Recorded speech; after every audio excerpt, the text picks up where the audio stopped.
सुनहरी किरणों के साथ सुबह का उजाला फैल रहा था, मगर साहिबा के घर में बस अंधेरा ही अंधेरा था। छोटी सी साहिबा सिर्फ 8 साल की अपनी सौतेली माँ रुखसाना के डर से कांप रही थी। रुखसाना का चेहरा हमेशा गुस्से से भरा रहता था, खासकर जब वो साहिबा को देखती। "ए साहिबा, कहाँ छुप गई है? आज भी देर से उठी है?" साहिबा डर के मारे चारपाई से उतरकर दौड़ती हुई रसोई में पहुंची। साहिबा की असली माँ का इंतकाल उसके पैदाइश के वक्त ही हो गया था। उसके अब्बा नजीर अहमद ने दूसरी शादी कर ली थी रुसाना से। रुसाना का एक बेटा था अहमद, जो साहिबा से 3 साल बड़ा था। घर में साहिबा के साथ हमेशा भेदभाव होता। अहमद को अच्छा खाना, नए कपड़े और प्यार मिलता, और साहिबा को बचे खुचे टुकड़े और तिरस्कार। "सुन साहिबा, आज से तू ही पूरा घर का काम करेगी। मैं अहमद के लिए नए कपड़े सिलने में मशगूल हूं।" साहिबा की आंखों में आंसू थे, मगर वह चुप रही। उसे पता था कि अगर कुछ बोली तो और सजा मिलेगी। दिन भर साहिबा घर की सफाई करती, बर्तन मांजती, खाना बनाती। उसके नन्हे हाथों में छाले पड़ गए, मगर किसी को दया नहीं आती थी। शाम को जब अब्बा काम से लौटते, रुखसाना झूठी शिकायतें करती। "देखिए नजर साहब, आपकी बेटी कितनी आलसी है। पूरा दिन खेलती रहती है, काम में मन नहीं लगाती।" नजीर अहमद अपनी दूसरी बीवी के सामने बेबस थे। साहिबा से प्यार करते थे, मगर घर की सुकून के लिए रुसाना की बात मान लेते। "साहिबा, तू अपनी अम्मी जान की बात मान, वो तेरी भलाई चाहती हैं।" साहिबा का दिल टुकड़े टुकड़े हो जाता। वो जानती थी कि रुसाना माँ नहीं है, फिर भी सबके सामने उसे माँ कहना पड़ता। साल गुजरते गए, साहिबा बड़ी हो रही थी, मगर उसकी मुश्किलें बढ़ती जा रही थीं। 15 साल की उम्र में वह एक खूबसूरत लड़की बन गई। बाल लंबे और घने, आंखें छान जैसी, मगर चेहरे पर हमेशा उदासी की छाया। "नजीर साहब, अब साहिबा बड़ी हो गई, इसकी शादी का इंतजाम करना चाहिए।" रुखसाना ने अपने शौहर से कहा। "मैंने एक रिश्ता देखा है, करीम नाम का लड़का है, अच्छी खासी जमीन है उसके पास।" नजीर अहमद को लगा कि शायद शादी के बाद साहिबा की जिंदगी सुधर जाएगी, तो फिर बात आगे बढ़ाऊं। मगर रुसाना का चुना रिश्ता साहिबा के लिए किसी अभिशाप से कम नहीं था। करीम एक क्रूर इंसान था। उसकी पहली बीवी भी उसके जुल्म से परेशान होकर अपने मायके चली गई थी। शादी की तैयारियां शुरू हुई। साहिबा की कोई सहेली नहीं थी जो मेहंदी लगवाती या गाने गाती। रुखसाना ने बस औपचारिकता के लिए कुछ किया था। शादी के दिन साहिबा की आंखों में डर था, खुशी नहीं। वो नहीं जानती थी कि उसका भविष्य क्या होगा। "साहिबा, अब तू अपने शौहर के घर जा रही है, वहां अच्छे से रहना, किसी की शिकायत मत करना।" नजीर अहमद ने बेटी को विदा करते वक्त कहा। आंखों में आंसू थे, मगर अपनी कमजोरी छुपा रहे थे। साहिबा ने अपने अब्बा के गले लगे। "अब्बा, मैं आपको याद करूंगी।" करीम का घर एक बड़े गांव में था। साहिबा को पहुंचते ही लगा कि यहाँ का माहौल अलग है। करीम की माँ बेगम जान सख्त मिजाज औरत थी। उसने साहिबा को ऊपर से नीचे तक देखा और मुंह बनाकर कहा, "इतनी दुबली पतली लड़की भेजी है, काम कैसे करेगी?" पहली ही रात साहिबा को अपनी गलती का एहसास हो गया। करीम बेहद गुस्सैल था। "साहिबा, यहाँ आराम की जिंदगी नहीं मिलेगी, सुबह से शाम तक काम करना होगा।" अगली सुबह से साहिबा की नई जिंदगी शुरू हुई। सूरज उगने से पहले उठकर गायों को धोना, नाश्ता बनाना, सफाई करना, दिन में खेतों में मजदूरों के लिए खाना पहुंचाना, शाम को फिर से खाना बनाना। साहिबा की सांस फूलने लगी, हाथ पैर दुखने लगे। करीम के पास काफी जमीन थी और वहां कई मजदूर काम करते थे। सबके लिए खाना बनाना साहिबा की जिम्मेदारी थी। बड़े बड़े बर्तनों में दाल, सब्जी, रोटियां बनानी पड़ती थीं।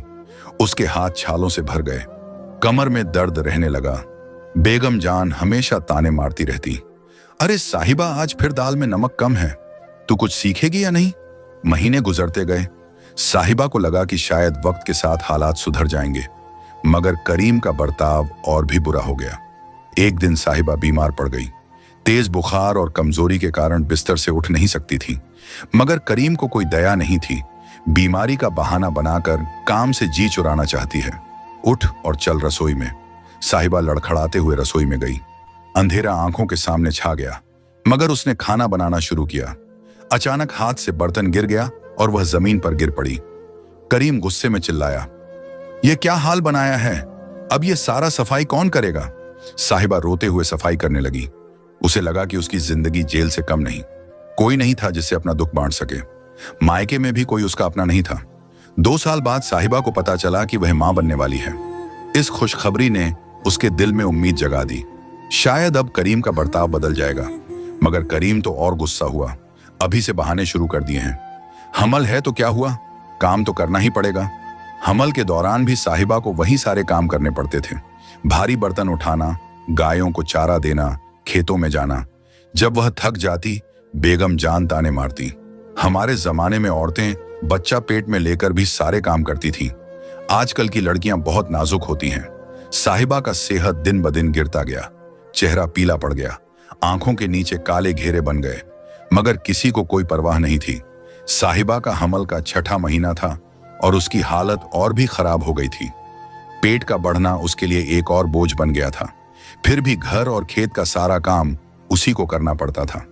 सुबह 4 बजे उठकर गाय भैंस धोना, फिर 15 मजदूरों के लिए नाश्ता तैयार करना, दोपहर का खाना, शाम को फिर चाय नाश्ता और रात का खाना। करीम की मां बेगम जान गुस्से में बोली, साहिबा आज दाल जल गई है, तेरा ध्यान कहाँ रहता है? हमल के बहाने बनाना बंद कर। हमारे जमाने में औरतें 10-10 बच्चे लेकर भी घर खेत संभालती थीं। साहिबा की आंखों में आंसू थे। पेट में बच्चा लात मार रहा था और तेज दर्द हो रहा था, मगर वह चुपचाप काम करती रही। उसे याद आया कि उसकी सहेली फातिमा ने कहा था कि हमल वाली औरत को आराम करना चाहिए, अच्छा खाना खाना चाहिए, मगर उसके घर में इन सब चीजों की कोई जगह नहीं थी। दिन का वक्त था। तपती धूप में साहिबा खेत के किनारे बने कुएं से पानी भर रही थी। मजदूरों के लिए खाना ले जाना था। भारी बर्तन उठाते वक्त अचानक उसे चक्कर आया और वह लड़खड़ा गई। पास खड़े बुजुर्ग मजदूर ने उसे संभाला। बेटी, तुम्हें इतना भारी काम नहीं करना चाहिए, हालत नाजुक है तुम्हारी, साहिबा ने आंसू पोंछते हुए कहा। काका, मेरी कोई सुनता नहीं। करीम कहते हैं कि हमल कोई बीमारी नहीं है। बुजुर्ग ने सिर हिलाया। अल्लाह तुम्हारा भला करे बेटी, तुम बहुत सब्र से काम कर रही हो। करीम की नजर हमेशा साहिबा पर रहती थी। अगर थोड़ी देर भी आराम करती तो वह गुस्सा हो जाता। देखो साहिबा, मैं तुमसे साफ कह देता हूं, यहां आराम करने के लिए नहीं आई हूं, काम करने आई हूं। हमल का मतलब यह नहीं कि तुम आलसी बन जाओ। साहिबा का दिल टूट जाता। शादी के बाद उसे प्यार और आराम की उम्मीद थी, मगर यहां उसकी हालत उस गुलाम से भी बदतर थी जिसे दिन रात काम में लगाया जाता। हमल के 8वें महीने में साहिबा की कमर में शदीद दर्द शुरू हुआ। रात में वह दर्द से करा रही थी। करीम परेशान होकर उठा। अब क्या नाटक कर रही है? सो नहीं सकता तेरी वजह से, बहुत दर्द हो रहा है, लगता है बच्चा जन्म लेने वाला है। साहिबा कांपती आवाज में बोली, अभी तो महीना बाकी है। यूं ही बहाने बना रही है। करीम रजाई ओढ़कर मुंह फेर लिया। पूरी रात साहिबा तड़पती रही। सुबह दर्द और तेज हो गया। बेगम जान ने गांव की दाई को बुलाया। दाई ने साहिबा को देखकर कहा, अरे हालत तो बहुत खराब है, इतना कमजोर हो गया है, क्या खिला पिला रही हो इसे? बेगम जान झूठ बोली, अरे दाई जी सब अच्छा मिलता है, ये खुद ही कम खाती है। साहिबा कुछ कहना चाहती थी मगर दर्द की वजह से बोल नहीं सकती थी। दाई ने माथे पर हाथ रखा। बेटी हिम्मत रखो, अल्लाह सब ठीक करेगा। 2 दिन की मशक्कत के बाद साहिबा ने एक बेटी को जन्म दिया। बच्ची बहुत कमजोर थी, रोना भी धीरे धीरे। दाई ने चिंता से कहा, बच्ची को दूध कम मिल रहा है, मां का भी ख्याल रखना होगा। मगर करीम का चेहरा देखकर तमतमा गया। बेटी, मुझे बेटा चाहिए था, ये क्या दे दिया? साहिबा की आंखों से आंसू बहने लगे। अपनी नन्ही बेटी को सीने से लगाकर बोली, यह भी तो अल्लाह की देन है। करीम गुस्से में बोला, अल्लाह की देन? बेटियां बोझ होती हैं, इनकी शादी करनी पड़ती है, दहेज देना पड़ता है। बेगम जान भी नाक थी। पहला बच्चा अगली बार बेटा होना चाहिए। साहिबा दिल ही दिल में सोचती रही, ये कैसे लोग हैं जो मासूम बच्ची के जन्म पर भी खुश नहीं हैं। मगर जब वह अपनी बेटी को देखती, दिल प्यार से भर जाता। उसने बेटी का नाम आसिया रखा। आसिया के जन्म के बाद साहिबा को लगा कि अब कुछ दिन आराम मिलेगा, मगर 10वें दिन ही करीम ने उसे काम पर लगा दिया। बस हो गया आराम, अब उठकर काम में लग जा। घर की हालत देख रही है, सब कुछ बिखरा पड़ा है। साहिबा अभी भी कमजोर थी। बच्ची को दूध पिलाने के बाद थक जाती, मगर पूरे घर का काम करना पड़ता। बच्ची को कमर में बांधकर चूल्हा जलाना, खाना बनाना, कपड़े धोना। आसिया अक्सर रोती रहती। दूध कम मिलने के कारण भूखी रहती। साहिबा का दूध कम आ रहा था क्योंकि वह कमजोर थी और पौष्टिक खाना नहीं मिलता था। ये बच्ची क्यों इतना रोती है? कान फाड़ देगी क्या? बेगम जान हमेशा शिकायत करती रहती थी। साहिबा बेटी को चुप कराने की कोशिश करती, मगर भूख की वजह से रोती ही रहती। कई रातों तक सो नहीं पाती। दिन में काम, रात में बच्ची की देखभाल। हालत दिन ब दिन गिरती गई। 4 साल बीत गए। आसिया सुंदर बच्ची बन गई, मगर अपनी मां की तरह डरी सहमी। करीम उससे कभी प्यार से बात नहीं करता। बेगम जान हमेशा डांटती रहती। अम्मी मुझे भूख लगी है, आसिया अपनी मां से कहती। साहिबा का दिल फटता। घर में खाना बनता, मगर पहले करीम और बेगम जान खाते। बचा खुचा उसे और आसिया को मिलता। कई बार बस रोटी और नमक से काम चलाना पड़ता। एक दिन आसिया बीमार पड़ गई, तेज बुखार और दस्त। साहिबा ने करीम से दवा लेने को कहा। डॉक्टर के पास जाने की जरूरत नहीं, यूं ही ठीक हो जाएगी। करीम ने मना कर दिया। साहिबा ने गिड़गिड़ाकर कहा, करीम बच्ची की हालत ठीक नहीं, कम से कम दवा तो ला दो। पैसे फालतू में बर्बाद नहीं कर सकता, बेटियों पर खर्च भी फजूल है। करीम का जवाब सुन साहिबा का दिल टूट गया। 3 दिन तक आसिया तड़पती रही। साहिबा ने घरेलू नुस्खे आजमाए, दुआएं पढ़ी, मगर कुछ फायदा नहीं। आखिरकार गांव के एक भले आदमी ने कुछ पैसे दिए और कहा कि बच्ची को डॉक्टर के पास ले जाओ। डॉक्टर ने दवा दी और आसिया धीरे धीरे ठीक हो गई, मगर साहिबा के दिल में घाव रह गया। उसे एहसास हुआ कि इस घर में उसकी और उसकी बेटी की कोई कीमत नहीं। 4 साल की शादी के बाद साहिबा को लगने लगा कि उसकी जिंदगी में कभी खुशी नहीं आएगी। करीम का बर्ताव दिन ब दिन और खराब होता जा रहा था। छोटी छोटी बातों पर उस साहिबा पर हाथ उठाने लगा था। आसिया भी इन सब बातों को देखकर डरी सहमी रहती। अम्मी अब्बू मुझसे प्यार क्यों नहीं करते? 4 साल की मासूम आसिया ने पूछा। साहिबा का गला भर आया। वो अपनी बेटी को कैसे समझाए कि उसके अब्बू को बेटियों से नफरत है? बेटी, अल्लाह तुमसे बहुत प्यार करता है, बस यही काफी है। एक शाम करीम खेत से बहुत गुस्से में लौटा। फसल में कुछ नुकसान हुआ था और उसका मूड खराब था। उसने चिल्लाकर कहा, साहिबा खाना कहाँ है? मैं बाहर से थक कर आया हूं और तू यहां बैठी बातें कर रही है। करीम, खाना तैयार है, मैं अभी परोसती हूं। साहिबा जल्दी जल्दी खाना लगाने लगी, मगर करीम का गुस्सा शांत नहीं हुआ। तू बस बहाने बनाती रहती है, ना ठीक से घर संभाल सकती है, ना खेत का काम, फिर किस काम की है? साहिबा चुप रही। उसे पता था जवाब देने से बात और बिगड़ेगी, और यह तेरी बेटी भी तेरे जैसी निकम्मी है। 4 साल की हो गई, अभी तक कुछ काम नहीं सीखा। करीम आसिया की तरफ इशारा करके बोला, करीम, वो अभी छोटी है, धीरे धीरे सब सीख जाएगी। साहिबा ने अपनी बेटी को बचाने की कोशिश की। छोटी है, मेरी माँ 5 साल की उम्र में घर का सारा काम करती थी, ये तो बस खाती है और मेरे सिर पर बोझ बनी है। आसिया डर कर अपनी माँ के पीछे छुप गई। साहिबा ने उसे प्यार से गले लगाया। महीने बीतते गए। करीम की नाराजगी बढ़ती रही। वह अपने दोस्तों से कहता, उसने मुझे सिर्फ बेटी दी है। कोई बेटा नहीं यार। करीम, तू दूसरी शादी क्यों नहीं कर लेता? शायद दूसरी बीवी तुझे बेटा दे दे, उसके एक दोस्त ने सुझाव दिया। करीम के दिमाग में यह बात बैठ गई। वो घर आकर अपनी माँ से यह बात करने लगा, अम्मी, मैं दूसरी शादी करना चाहता हूं। साहिबा ने मुझे सिर्फ बेटी दी है, मुझे बेटा चाहिए जो मेरा नाम आगे बढ़ाए। बेगम जान को भी यही लगता था। हाँ बेटा, तुम ठीक कह रहे हो, मैंने भी एक लड़की देखी है, सुमेरा नाम है, अच्छे घर की है और जवान भी है। साहिबा को यह सब बातें पता चल गईं। रात को उसने करीम से बात करने की कोशिश की। करीम, अगर तुम्हें मेरे साथ कोई परेशानी है तो बताओ, मैं अपनी गलती सुधारने की कोशिश करूंगी। गलती, तेरी सबसे बड़ी गलती यह है कि तू मुझे बेटा नहीं दे सकी। अब मैं दूसरी शादी करूंगा, करीम ने साफ कह दिया। साहिबा की आंखों से आंसू बहने लगे। तो मेरा और आसिया का क्या होगा?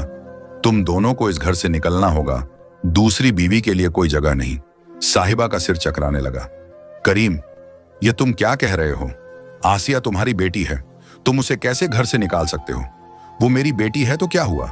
बेटियां पराया धन होती हैं, उसे भी कभी ना कभी दूसरे घर जाना ही है। साहिबा फूट फूट कर रोने लगी। करीम, मैं तुमसे हाथ जोड़कर विनती करती हूं, हमें घर से मत निकालो, मैं और मेहनत करूंगी, कोई शिकायत नहीं करूंगी। मगर करीम का दिल पत्थर हो चुका था। मेरा फैसला पक्का है, अगले महीने मेरी शादी है, उससे पहले तुम दोनों को यहां से चले जाना होगा। अगले दिन से घर का माहौल और भी खराब हो गया। बेगम जान भी साहिबा के साथ बदतमीजी करने लगी। अब तेरी यहां कोई जरूरत नहीं, जल्दी से अपना सामान बांध कर निकल जा, बेगम जान ने बेरुखी से कहा। साहिबा ने सोचा कि वह अपने अब्बा के पास चली जाएगी, मगर जब उसने गांव में फोन किया तो पता चला कि उसके अब्बा का इंतकाल हो चुका है और रुसाना अपने बेटे के साथ दूसरे शहर चली गई है। पुराना घर भी बिक चुका था। साहिबा को लगा जैसे जमीन उसके पैरों तले से खिसक गई हो। उसके पास जाने के लिए कोई जगह नहीं थी। करीम मेरे अब्बा नहीं रहे, मेरे पास जाने के लिए कोई जगह नहीं है। कम से कम आसिया को अपने पास रखो। उसने आखिरी कोशिश की। मैं किसी की जिम्मेदारी नहीं उठा सकता, तुम दोनों को कहीं और जगह ढूंढनी होगी। साहिबा के पास सिर्फ रोने के अलावा कोई चारा नहीं था। आसिया भी सब कुछ देखकर डरी हुई थी। आसिया मासूमियत से पूछी, अम्मी हम कहां जाएंगे? बेटी अल्लाह हमारा साथ देगा, हम कहीं ना कहीं जगह ढूंढ लेंगे। साहिबा ने हिम्मत दिखाने की कोशिश की। करीम की शादी का दिन आ गया। उसी दिन उसने साहिबा और आसिया को घर से निकाल दिया। आज तक का हिसाब खत्म, अब दोबारा इस घर की तरफ मत देखना, करीम ने सख्ती से कहा। साहिबा ने अपना छोटा सा सामान एक पोटली में बांधा। आसिया का हाथ पकड़कर वो घर से निकली। पीछे मुड़कर देखा तो वह घर जहां उसने 4 साल जुल्म सहा था। अम्मी हम कहां जाएंगे? आसिया ने फिर पूछा। पहले गांव चलते हैं बेटी, वहीं कोई रास्ता मिल जाएगा, साहिबा ने उम्मीद की एक किरण के साथ कहा। रास्ते में साहिबा को अपने अब्बा का पुराना घर याद आया। सोचा कि अगर घर अभी भी खाली है तो शायद वहां रह सके। गांव पहुंचकर पता चला कि उसके अब्बा का घर अब किसी और का हो गया है, मगर पास ही एक छोटा सा मकान खाली था जिसका मालिक शहर में रहता था। गांव के मुखिया ने साहिबा की हालत देखकर कहा, बेटी तुम उस खाली मकान में रह सकती हो, मैं मालिक से बात कर लूंगा। साहिबा को लगा जैसे अल्लाह ने उसकी दुआ सुन ली हो। उस छोटे से मकान में 2 कमरे थे और एक छोटा सा बरामदा। अम्मी क्या अब हम यहीं रहेंगे? आसिया ने पूछा। हाँ बेटी, अब हम अपना घर बसाएंगे, सिर्फ हम दोनों का। साहिबा ने अपनी बेटी को प्यार से गले लगाया। छोटे से मकान में साहिबा और आसिया की नई जिंदगी शुरू हुई। पहली रात जब वह सोने गए तो साहिबा को अजीब सा सुकून मिला। कोई उस पर चिल्लाने वाला नहीं था, कोई काम के लिए जबरदस्ती करने वाला नहीं था। अम्मी यहां बहुत अच्छा लग रहा है, आसिया खुशी से बोली। हाँ बेटी, यहां हम आजाद हैं, अब कोई हमें डांटने वाला नहीं है। साहिबा ने राहत की सांस ली। मगर असली चुनौती अब शुरू हुई थी। साहिबा के पास कमाने का कोई जरिया नहीं था। घर में सिर्फ थोड़े से चावल और दाल थी जो उसने अपने ससुराल से लाई थी। 3 दिन बाद खाना खत्म हो गया। आसिया भूख से रो रही थी और साहिबा के पास उसे देने के लिए कुछ नहीं था। अल्लाह, मैं क्या करूं? मेरी बच्ची भूखी है और मेरे पास उसे खिलाने के लिए कुछ नहीं है। साहिबा ने दुआ मांगी। उसी वक्त उसे याद आया कि उसकी माँ अचार और पापड़ बनाना जानती थी। बचपन में उसने माँ को यह सब बनाते देखा था, शायद वह भी यह सब बनाकर भेज सके। गांव की एक बुजुर्ग औरत फातिमा खाला के पास गई। खाला, मैं अचार और पापड़ बनाना सीखना चाहती हूँ, क्या आप मुझे सिखा सकती हैं? फातिमा खाला ने साहिबा की हालत देखी। बेटी तुम्हें सब कुछ पता है, बस हिम्मत की जरूरत है, मैं तुम्हें कुछ पैसे दे देती हूँ, तुम सामान लाकर अचार बनाओ। साहिबा की आंखों में आंसू आ गए। खाला, अल्लाह आपको खुश रखे, मैं आपके यह पैसे जरूर वापस करूंगी। अगले दिन साहिबा ने बाजार से आम, नींबू, मिर्च और मसाले खरीदे। रात भर जागकर उसने अचार बनाया। आसिया भी अपनी माँ की मदद करने की कोशिश करती थी। अम्मी, मैं भी आपकी मदद करूंगी, 4 साल की आसिया ने कहा। हाँ बेटी, तुम मेरी सबसे अच्छी मदद करती हो, साहिबा ने प्यार से कहा। सुबह साहिबा अपना अचार लेकर गांव के बाजार में गई। पहले दिन सिर्फ 2000 बिके, मगर जिन लोगों ने छका उन्होंने तारीफ की। अरे साहिबा, तेरा अचार तो बहुत स्वादिष्ट है, कल और भी लेकर आना, एक दुकानदार ने कहा। धीरे धीरे साहिबा का अचार मशहूर होने लगा। लोग उसका अचार खासकर मंगाने लगे। 1 महीने बाद उसने पापड़ बनाना भी शुरू किया। आसिया देखो, हमारा कारोबार कैसे बढ़ रहा है, साहिबा खुशी से बोली। आसिया भी खुश थी, अब उसे अच्छा खाना मिलता था और माँ भी खुश रहती थी। 6 महीने बाद साहिबा ने मुरब्बा बनाना भी सीखा। उसके प्रोडक्ट्स की मांग इतनी बढ़ गई कि पास के शहर से भी लोग आने लगे। साहिबा बहन, आपका अचार हमारी दुकान में भी रख सकते हैं, हम अच्छी कीमत देंगे। शहर के एक व्यापारी ने इमदाद दिया। साहिबा को लगा जैसे उसकी मेहनत रंग ला रही है। 1 साल में उसने इतना कमा लिया कि वह आसिया को अच्छे स्कूल में दाखिला दिला सके। अम्मी, मैं पढ़ लिख कर बड़ी हो जाऊंगी और आपकी मदद करूंगी, आसिया ने कहा। हाँ बेटी, तुम खूब पढ़ना, मैं चाहती हूं तुम एक दिन बहुत बड़ी अफसर बनो। साहिबा ने अपनी बेटी के सिर पर हाथ रखा। 2 साल बीत गए। साहिबा का बिजनेस अब काफी बड़ा हो गया था। उसने 3 औरतों को काम पर रख लिया था। गांव की दूसरी औरतें भी उससे अचार बनाना सीख रही थीं। साहिबा जी, आप हम सबके लिए मिसाल हैं। आपने दिखा दिया कि औरत अकेले भी अपना और अपने बच्चों का पेट पाल सकती है? गांव की मुखिया की बीवी ने कहा। साहिबा को गर्व महसूस हुआ। उसे याद आया कि करीम कहता था कि वह निकम्मी है, किसी काम की नहीं है। आज वह खुद अपना कारोबार चला रही थी। एक दिन साहिबा शहर में अपना सामान सप्लाई करने गई थी। वापसी में रास्ते में उसकी नजर एक भिखारी पर पड़ी। वो आदमी बहुत कमजोर लग रहा था और गंदे कपड़ों में था। साहिबा का दिल पिघला। उसने अपने पर्स से कुछ पैसे निकाले और उस भिखारी को दिए। भिखारी ने ऊपर देखा और साहिबा को पहचान गया। वह करीम था, वही करीम जिसने उसे और आसिया को घर से निकाला था। करीम की आंखों में शर्म और पछतावा था। साहिबा, तुम साहिबा को भी पहचानने में देर नहीं लगी, मगर उसके चेहरे पर कोई बदले की एहसास नहीं थी। करीम, तुम्हारी यह हालत कैसे हुई? उसने दया से पूछा। करीम की आवाज कांप रही थी। साहिबा, मैंने तुम्हारे साथ बहुत जुल्म किया था। अल्लाह ने मुझे इसकी सजा दी है। करीम ने बताया कि उसकी दूसरी बीवी सुमैरा ने उसे बेवकूफ बनाया था। शादी के बाद उसने करीम के सारे कागजातों पर अपना नाम करवा लिया था। फिर एक दिन सारी जायदाद बेचकर अपने महबूब के साथ भाग गई थी। मेरी अम्मी की भी मौत हो गई थी। घर जमीन सब कुछ चला गया। अब मैं सड़कों पर भीख मांगने पर मजबूर हूं। करीम ने आंसू बहाते हुए कहा। साहिबा को उस पर गुस्सा आना चाहिए था, मगर उसका दिल भर आया। करीम, बुरा वक्त किसी के साथ भी आ सकता है। साहिबा, मैं जानता हूं कि मैंने तुम्हारे साथ बहुत गलत किया। तुम्हें माफ करने की उम्मीद नहीं करता। मगर आसिया कैसी है? मेरी बेटी ठीक तो है ना? आसिया बहुत अच्छी है। वो स्कूल में पढ़ती है और बहुत होशियार है, साहिबा ने कहा। करीम की आंखों से आंसू बह रहे थे। मैं अपनी बेटी से मिल सकता हूं। साहिबा ने कुछ देर सोचा, फिर बोली, करीम, तुम चाहो तो हमारे यहां काम कर सकते हो। मेरा कारोबार अच्छा चल रहा है। तुम्हें रहने की जगह और खाना मिल जाएगा। करीम हैरान रह गया। साहिबा, तुम मेरे साथ इतना अच्छा व्यवहार क्यों कर रही हो? मैंने तो तुम्हारे साथ करीम, बदला लेने से किसी का भला नहीं होता। अल्लाह चाहता है कि हम एक दूसरे की मदद करें, साहिबा ने समझाया। करीम साहिबा के पैरों पर गिर पड़ा। साहिबा, तुम बहुत महान हो। मैं जिंदगी भर तुम्हारा एहसान नहीं भूल सकता। घर वापस जाकर साहिबा ने आसिया को सब कुछ बताया। आसिया अब 8 साल की हो गई थी और सब कुछ समझती थी। अम्मी अब्बू ने हमारे साथ बुरा किया था, फिर भी आप उनकी मदद कर रही हैं। आसिया ने पूछा, बेटी, अगर हम भी बुरा करेंगे तो हम उनसे कैसे अलग हुए? अल्लाह हमेशा अच्छाई का बदला देता है, साहिबा ने समझाया। करीम ने साहिबा के कारोबार में मेहनत से काम किया। वह हमेशा साहिबा का शुक्र अदा करता रहता था। आसिया से भी उसका रिश्ता धीरे धीरे सुधरने लगा। अब्बू, अब आप मुझसे प्यार करते हैं ना? आसिया ने एक दिन पूछा। करीम की आंखों में आंसू आ गए। बेटी, मैं हमेशा से तुमसे प्यार करता था, मगर मैं बहुत गलत था। अब मैं तुम्हारा अच्छा अब्बू बनूंगा। 5 साल बाद साहिबा का कारोबार इतना बड़ा हो गया कि वह पूरे प्रदेश में अपने उत्पाद भेजने लगी। उसने एक छोटी फैक्ट्री भी खोली। आसिया अब 13 साल की हो गई थी और क्लास में हमेशा पहले नंबर पर आती थी। अम्मी, मैं बड़ी होकर आपके जैसी बनूंगी, कभी हार नहीं मानूंगी, आसिया ने कहा। बेटी, तुम मुझसे भी बेहतर बनोगी। तुम्हारे पास इल्म है, हिम्मत है, साहिबा ने फक्र से कहा। एक दिन स्थानीय अखबार के रिपोर्टर ने साहिबा का इंटरव्यू लिया। उसकी कहानी अखबार में छपी तो वह पूरे इलाके में मशहूर हो गई। साहिबा जी, आप औरतों के लिए सीख हैं। आपने साबित कर दिया कि मुश्किल वक्त में भी हिम्मत से काम लेना चाहिए, रिपोर्टर ने कहा।